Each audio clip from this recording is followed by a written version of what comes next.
नमो भगवते वासुदेवाय। प्रिय भक्तों, आज फाल्गुन मास कृष्ण पक्ष की चतुर्थी तिथि है और गुरुवार का दिन है। भगवान बृहस्पति देव की कृपा आप सभी पर बनी रहे।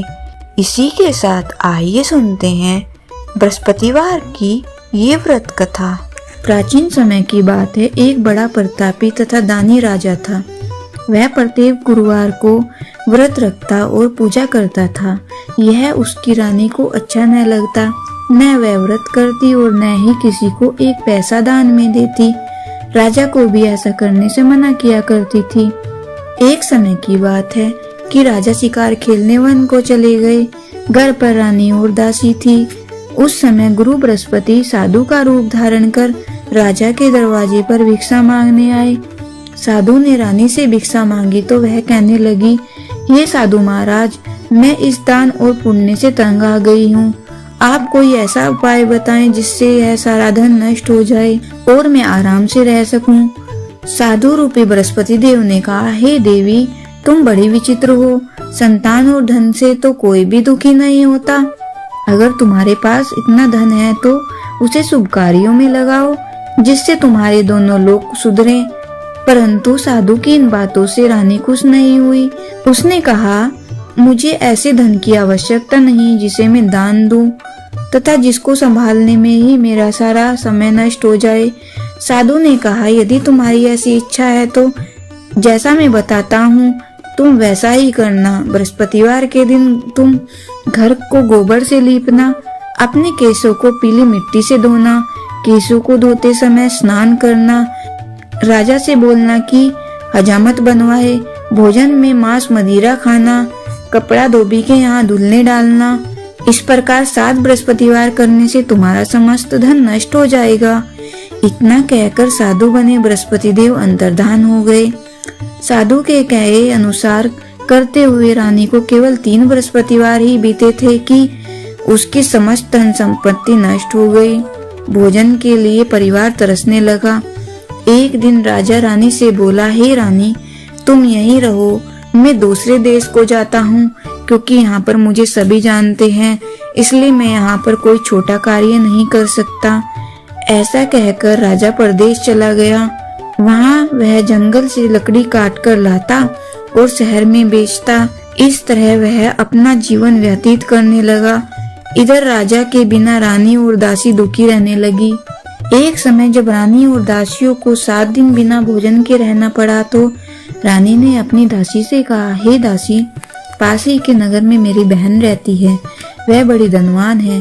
तू उसके पास जा और कुछ ले आ ताकि थोड़ा गुजर बसर हो सके। दासी रानी की बहन के पास गई। उस दिन बृहस्पतिवार का दिन था। रानी की बहन उस समय बृहस्पति देव की कथा सुन रही थी। दासी ने रानी की बहन को अपनी रानी का संदेश दिया, लेकिन रानी की बहन ने कोई उत्तर नहीं दिया। जब दासी को रानी की बहन से कोई उत्तर नहीं मिला तो वह बहुत दुखी हुई। उसे क्रोध भी आया। दासी ने वापस आकर रानी को सारी बात बता दी। सुनकर रानी ने अपने भाग्य को कोसा। उधर रानी की बहन ने सोचा कि मेरी बहन की दासी आई थी परंतु मैं उससे नहीं मिल सकी, इससे वह बहुत दुखी हुई होगी। कथा सुनकर और पूजन समाप्त कर वह अपनी बहन के घर गई और कहने लगी, ये बहन, मैं बृहस्पतिवार का व्रत कर रही थी। तुम्हारी दासी गई परंतु जब तक कथा होती है तब तक न उठते हैं और न बोलते हैं, इसलिए मैं नहीं बोली। कहो दासी क्यों गई थी? रानी बोली, बहन, हमारे घर अनाज नहीं था। ऐसा कहते कहते रानी की आंखें भर आई। उसने दासियों समेत भूखा रहने की बात भी अपनी बहन को बता दी। रानी की बहन बोली, बहन देखो, बृहस्पति देव भगवान सबकी मनोकामना पूर्ण करते हैं। देखो, शायद तुम्हारे घर में अनाज रखा हो। यह सुनकर दासी घर के अंदर गई तो वहाँ उसे एक घड़ा अनाज का भरा हुआ मिल गया। उसे बड़ी हैरानी हुई क्योंकि उसने एक एक बर्तन देख लिया था। उसने बाहर आकर रानी को बताया। दासी रानी से कहने लगी, हे रानी, जब हमको भोजन नहीं मिलता तो हम व्रत ही तो रखते हैं, इसलिए क्यों न इनसे व्रत और कथा की विधि पूछ ली जाए। हम भी व्रत किया करेंगे। दासी के कहने पर रानी ने अपनी बहन से बृहस्पतिवार व्रत के बारे में पूछा। उसकी बहन ने बताया, बृहस्पतिवार के व्रत में चने की दाल मुनक्का से विष्णु भगवान का केले की जड़ में पूजन करें तथा दीपक जलाएं, पीला भोजन करें तथा कथा सुने। इससे गुरु भगवान प्रसन्न होते हैं, मनोकामनाएं पूर्ण करते हैं। व्रत और पूजन की विधि बताकर रानी की बहन अपने घर लौट आई। रानी और दासी दोनों ने निश्चय किया कि बृहस्पति देव भगवान का पूजन जरूर करेंगे। 7 रोज बाद जब बृहस्पतिवार आया तो उन्होंने व्रत रखा। गुड़साल में जाकर चना और गुड़ बीन लाई तथा उसकी दाल से केले की जड़ तथा विष्णु भगवान का पूजन किया। अब पीला भोजन कहाँ से आए? दोनों बड़ी दुखी हुई, परंतु उन्होंने व्रत किया था इसलिए बृहस्पति देव भगवान प्रसन्न थे। एक साधारण व्यक्ति के रूप में वे 2 थालों में सुंदर पीला भोजन लेकर आए और दासी को देकर बोले, हे दासी, यह भोजन तुम्हारे लिए और तुम्हारी रानी के लिए है, इसे तुम दोनों ग्रहण करना। दासी भोजन पाकर बहुत प्रसन्न हुई। उसने रानी को सारी बात बताई। उसके बाद वे प्रत्येक बृहस्पतिवार को गुरु भगवान का व्रत और पूजन करने लगी। बृहस्पति भगवान की कृपा से उनके पास धन हो गया, परंतु रानी फिर पहले की तरह आलस्य करने लगी। तब दासी बोली, देखो रानी, तुम पहले भी इस तरह आलस्य करती थी, तुम्हें धन के रखने में कष्ट होता था, इस कारण सभी धन नष्ट हो गया। अब गुरु भगवान की कृपा से धन मिला है तो फिर तुम्हें आलस्य होता है।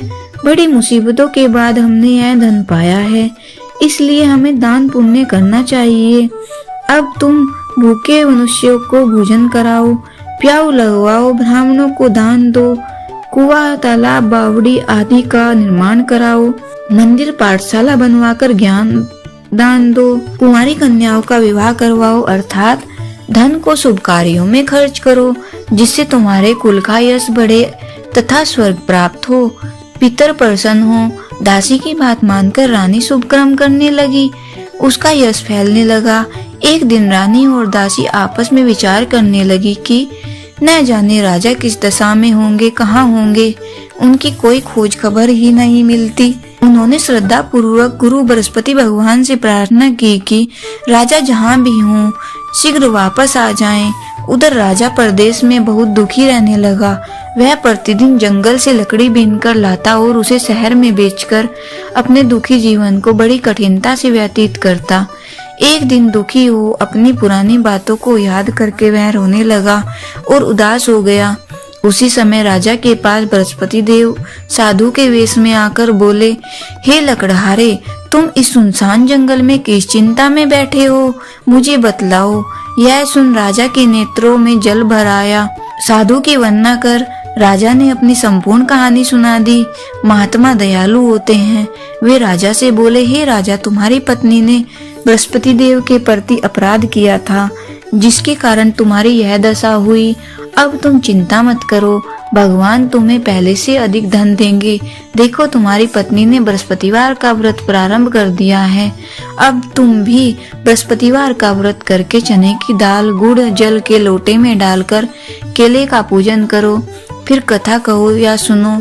भगवान तुम्हारी सब मनोकामनाओं को पूर्ण करेंगे।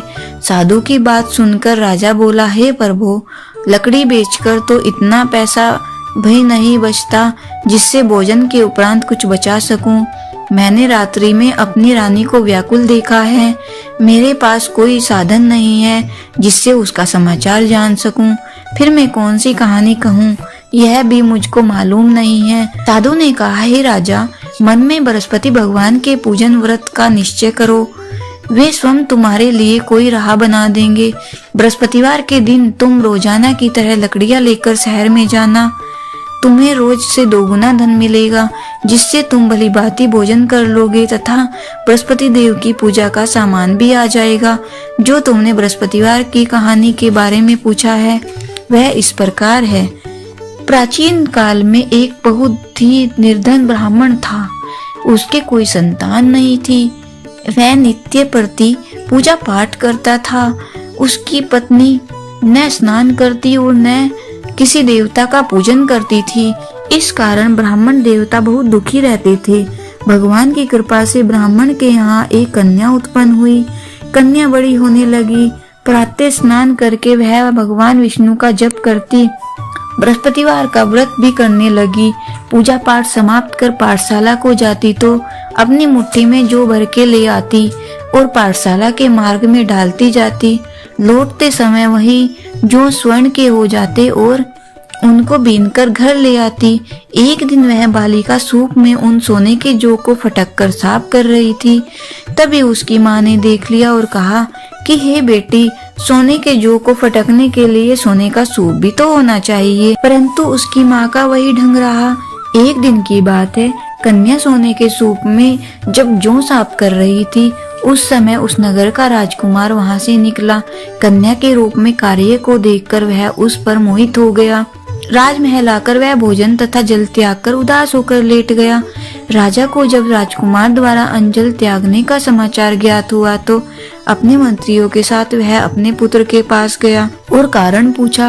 राजकुमार ने राजा को उस लड़की के घर का पता भी बता दिया। मंत्री उस लड़की के घर गया। मंत्री ने ब्राह्मण के समक्ष राजा की ओर से निवेदन किया। कुछ ही दिन बाद ब्राह्मण की कन्या का विवाह राजकुमार के साथ संपन्न हो गया।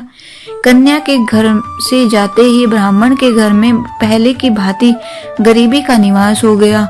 एक दिन दुखी होकर ब्राह्मण अपनी पुत्री से मिलने गए। बेटी ने पिता की अवस्था को देखा और अपनी माँ का हालचाल पूछा। ब्राह्मण ने सभी हाल कह सुनाया। कन्या ने बहुत सा धन देकर अपने पिता को विदा कर दिया, लेकिन कुछ दिन बाद फिर वही हाल हो गया। ब्राह्मण फिर अपनी कन्या के यहाँ गया और सभी हाल कहते पुत्री बोली, हे पिताजी, आप माताजी को यहाँ लिवा लाओ, मैं उन्हें वह विधि बता दूंगी जिससे गरीबी दूर हो जाए।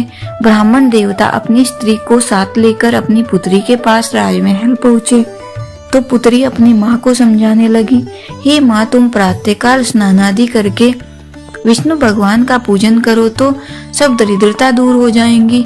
परंतु उसकी माँ ने उसकी एक भी बात नहीं मानी। वह प्रातःकाल उठकर अपनी पुत्री की बची जूठन को खा लेती थी। एक दिन उसकी पुत्री को बहुत गुस्सा आया। उसने अपनी माँ को एक कोठरी में बंद कर दिया। प्रातःकाल उसे स्नान आदि करा के पूजा पाठ करवाया तो उसकी माँ की बुद्धि ठीक हो गई। इसके बाद वह नियम से पूजा पाठ करने लगी। प्रत्येक बृहस्पतिवार को व्रत करने लगी। इस व्रत के प्रभाव से मृत्यु के बाद वह स्वर्ग को गई। वह ब्राह्मण भी सुखपूर्वक इस लोक का सुख भोग कर स्वर्ग को प्राप्त हुआ। इस तरह कहानी कहकर साधु बने देवता वहां से लोप हो गए। धीरे धीरे समय व्यतीत होने लगा। फिर बृहस्पतिवार का दिन आया। राजा जंगल से लकड़ी काटकर शहर में बेचने गया। उसे उस दिन और दिनों से अधिक धन मिला। राजा ने चना गुड़ आदि लाकर बृहस्पतिवार का व्रत किया। उस दिन से उसके सभी क्लेश दूर हो गए। परंतु जब अगले गुरुवार का दिन आया तो वह बृहस्पतिवार का व्रत करना भूल गया। इस कारण बृहस्पति भगवान नाराज हो गए। उस दिन उस नगर में राजा ने विशाल यज्ञ का आयोजन किया था तथा अपने समस्त राज्य में घोषणा करवा दी कि सभी मेरे यहाँ भोजन करने आवे, किसी के घर चूल्हा न जले। इस आज्ञा को जो न मानेगा उसको फांसी दे दी जाएगी। राजा की आज्ञा अनुसार राज्य के सभी वासी राजा के भोज में सम्मिलित हुए, लेकिन लकड़हारा कुछ देर से पहुंचा, इसलिए राजा उसको अपने साथ महल में ले गए। जब राजा लकड़हारे को भोजन करा रहे थे तो रानी की दृष्टि उस कुटी पर पड़ी जिस पर उसका हार लटका हुआ था। उसे हार कुटी पर लटका दिखाई नहीं दिया। रानी को निश्चय हो गया कि मेरा हार इस लकड़हारे ने ही चुराया है। उसी समय सैनिक बुलवाकर उसको जेल में डलवा दिया। लकड़हारा जेल में विचार करने लगा कि न जाने कौन से पूर्व जन्म के कर्म से मुझे यह दुख प्राप्त हुआ है, और जंगल में मिले साधु को याद करने लगा। तत्काल बृहस्पति देव साधु के रूप में प्रकट हुए और कहने लगे, अरे मूर्ख, तूने बृहस्पति देवता की कथा नहीं की, उसी कारण तुझे यह दुख प्राप्त हुआ है। अब चिंता मत कर, बृहस्पतिवार के दिन जेल खाने के दरवाजे पर तुझे 4 पैसे पड़े मिलेंगे। उनसे तो बृहस्पतिवार की पूजा करना और तेरे सभी कष्ट दूर हो जाएंगे। अगले बृहस्पतिवार उसे जेल के द्वार पर 4 पैसे मिले। राजा ने पूजा का सामान मंगवाकर कथा कही और प्रसाद बांटा। उसी रात्रि में बृहस्पति देव ने उस नगर के राजा को स्वप्न में कहा, हे राजा, तूने जिसे जेल में बंद कर दिया है उसे कल छोड़ देना। वह निर्दोष है। राजा प्रातःकाल उठा और खूंटी पर हार टंगा देखकर लकड़हारे को बुलाकर क्षमा मांगी और राजा के योग्य सुंदर वस्त्र आभूषण भेंट कर उसे विदा किया। गुरुदेव की आज्ञा अनुसार राजा अपने नगर को चल दिया।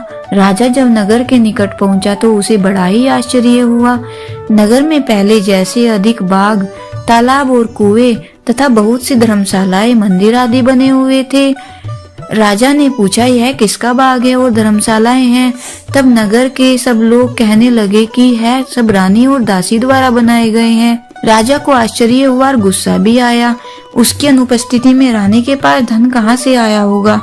जब रानी ने यह खबर सुनी कि राजा आ रहे हैं तो उसने अपनी दासी से कहा, हे दासी, देख राजा हमको कितनी बुरी हालत में छोड़ गए थे।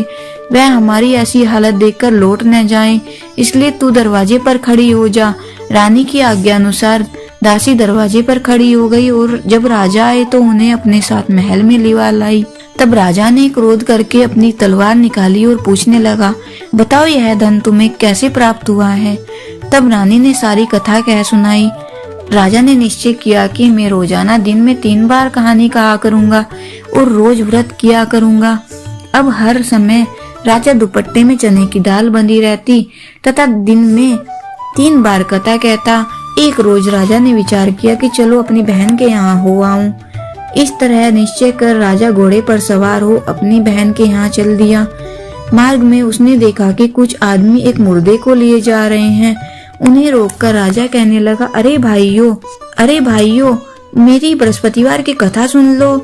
वे बोले, लो हमारा तो आदमी मर गया, इसको अपनी कथा की पड़ी है। परंतु कुछ आदमी बोले, अच्छा कहो, हम तुम्हारी कथा सुनेंगे। राजा ने दाल निकाली और कथा कहनी शुरू कर दी।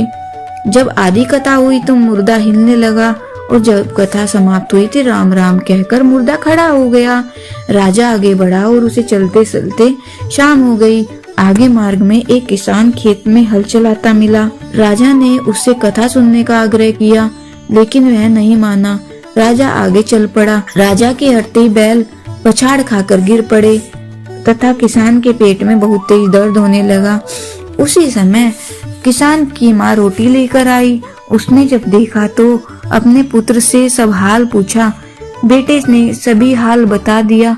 बुढ़िया दौड़ी दौड़ी उस घुड़सवार के पास पहुंची और उससे बोली, मैं तेरी कथा सुनूंगी, तू अपनी कथा मेरे खेत पर ही चलकर कहना जहाँ मेरा बेटा लेटा है। राजा ने लौटकर बुढ़िया के खेत पर जाकर कथा कही, जिसके सुनते ही बैल खड़े हो गए तथा किसान के पेट का दर्द भी बंद हो गया। राजा अपनी बहन के घर पहुंचा। बहन ने भाई की खूब मेहमानी की। दूसरे रोज प्रातःकाल राजा जागा और देखने लगा कि सभी लोग भोजन कर रहे हैं। राजा ने अपनी बहन से जब पूछा, ऐसा कोई मनुष्य है जिसने भोजन नहीं किया तो मेरी बृहस्पतिवार की कथा सुन ले। बहन बोली, हे भैया, यह देश ऐसा ही है। यहाँ लोग पहले भोजन करते हैं, बाद में कोई अन्य काम करते हैं। फिर वह एक कुम्हार के घर गई जिसका लड़का बीमार था। उसे मालूम हुआ कि उसके यहाँ 3 दिन से किसी ने भोजन नहीं किया है। रानी ने अपनी भाई की कथा सुनने के लिए कुम्हार से कहा। वह तैयार हो गया। राजा ने जाकर बृहस्पतिवार की कथा कही, जिसको सुनकर वह लड़का ठीक हो गया। अब तो राजा को प्रशंसा होने लगी। एक दिन राजा ने अपनी बहन से कहा, हे बहन, मैं अब अपने घर जाऊंगा, तुम भी तैयार हो जाओ। राजा की बहन ने अपनी सास से अपने भाई के साथ चलने की आज्ञा मांगी। सास बोली, हाँ चली जा, मगर मेरे लड़कों को मत ले जाना, क्योंकि तेरे भाई को कोई संतान नहीं है। बहन ने अपने भाई से कहा, हे भैया, मैं तो चलूंगी मगर कोई बालक नहीं जाएगा। अपनी बहन को भी छोड़कर दुखी मन से राजा अपने नगर को लौट गया। राजा ने अपनी रानी से सारी कथा कह सुनाई और बिना भोजन किए वह सैया पर लेट गया। रानी बोली, हे प्रभु बृहस्पति देव ने हमें सब कुछ दिया है, वे हमें संतान अवश्य देंगे। उसी रात बृहस्पति देव राजा को स्वप्न में कहा, हे राजा, उठ, सभी सोच त्याग, तेरी रानी गर्भवती है। राजा को यह जानकर बड़ी खुशी हुई। 9वें महीने में रानी के गर्भ से एक सुंदर पुत्र पैदा हुआ। तब राजा बोला, हे रानी, स्त्री बिना भोजन के रह सकती है, परंतु बिना कहे नहीं रह सकती। जब मेरी बहन आए तो तुम उससे कुछ मत कहना। रानी ने हाँ कर दी। जब राजा की बहन ने यह शुभ समाचार सुना तो वह बहुत खुश हुई और बधाई लेकर अपने भाई के यहाँ आई। रानी ने तब उसे आने का उलाहना दिया। तब भाई अपने साथ ला रहे थे, तब टाल गई, उनके साथ न आई और आज अपने आप ही भागी भागी बिना बुलाए आ गई। तो राजा की बहन कहने लगी, भाई मैं इस प्रकार न कहती तो तुम्हारे घर औलाद कैसे होती। बृहस्पति देव सभी मनोकामनाएं पूर्ण करते हैं। जो सद्भावना पूर्वक बृहस्पति देव भगवान की व्रत करता है, वह कथा पढ़ता है तथा सुनता है और दूसरों को सुनाता है, बृहस्पति देव उसकी सभी मनोकामनाएं पूर्ण करते हैं, उनकी सदैव रक्षा करते हैं।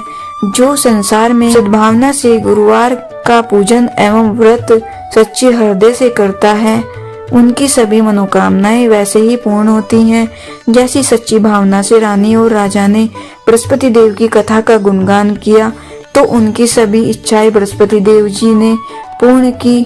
अनजाने में भी बृहस्पति देव की उपेक्षा न करें, ऐसा करने से सुख शांति नष्ट हो जाती है। इसलिए सबको कथा सुनने के बाद प्रसाद लेकर जाना चाहिए। हृदय से उनका मनन करते हुए जयकारा बोलना चाहिए। बोलिए भगवान बृहस्पति देव की जय, विष्णु भगवान की जय। ओम जय बृहस्पति देवा, ओम जय बृहस्पति देवा, छिन छिन भोग लगाऊं कदली फल मेवा। ओम जय बृहस्पति देवा, तुम पूर्ण परमात्मा, तुम अंतर्यामी, जगत पिता जगदीश्वर, तुम सबके स्वामी। ओम जय बृहस्पति देवा, चरणामृत निज निर्मल, सब पातक हरता, सकल मनोरथ दायक, कृपा करो भरता। ओम जय बृहस्पति देवा, तन मन धन अर्पण कर, जो जन शरण पड़े, प्रभु प्रकट तब होकर, आकर द्वार खड़े। जय बृहस्पति देवा, दीन दयाल दयानिधि, भक्तन हितकारी, पाप दोष सब हरता, भव बंधन हारी। ओम जय बृहस्पति देवा, सकल मनोरथ दायक, सब संशय हारो, विषय विकार मिटाओ, संतन सुखकारी। ओम जय बृहस्पति देवा, जो कोई आरती तेरी प्रेम सहित गावे, जेठानंद आनंद कर, सो निश्चय पावे। ओम जय बृहस्पति देवा, सब बोलो विष्णु भगवान की जय, बोलो बृहस्पति देव भगवान की जय। एकाक्षरी बीज मंत्र। ओम ब्रह्म बृहस्पति नमः।